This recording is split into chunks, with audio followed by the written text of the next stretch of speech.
নমস্কার ফ্রেন্ড, আপনারা দেখছেন জিৎ গ্রিনস অ্যান্ড অ্যাকা ওয়ার্ল্ড। পদ্ম ফুল, পদ্ম ফুল কার না ভালো লাগে? লোটস সবারই পছন্দ একটা ফুল। আর এই সময় পদ্মর ফুল খুব বেশি ফোটে এই বর্ষাকালে। আর খুব ইজিলি পদ্ম ফুল হয়ে যাবে আপনার ছাদ বাগানে বা আপনার বাড়িতে। অল্প একটু রোদ্দুর পেলেই আর জলে থাকলেই পরিচর্যা, নর্মাল পরিচর্যাতেই পদ্ম ফুল হয়ে যাবে। বেশি কিছু পরিচর্যা করতে হয় না এর।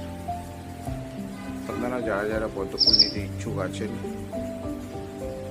আমার এই ভিডিও ডিসক্রিপশনে আপনারা নম্বর পেয়ে যাবেন, যোগাযোগ করে অর্ডার করে দিতে পারেন। বাই কুরিয়ার আপনারা পেয়ে যাবেন all over West Bengal and ইন্ডিয়াতে। আমার এই ভিডিও ভালো লাগলে অবশ্যই আপনারা লাইক করুন, শেয়ার করুন অ্যান্ড সাবস্ক্রাইব করুন। আমার পাশে থাকবেন। এইভাবে আরও নতুন নতুন ভ্যারাইটি পদ্মর আপডেট এই চ্যানেলে আপনারা পাবেন। Thank you.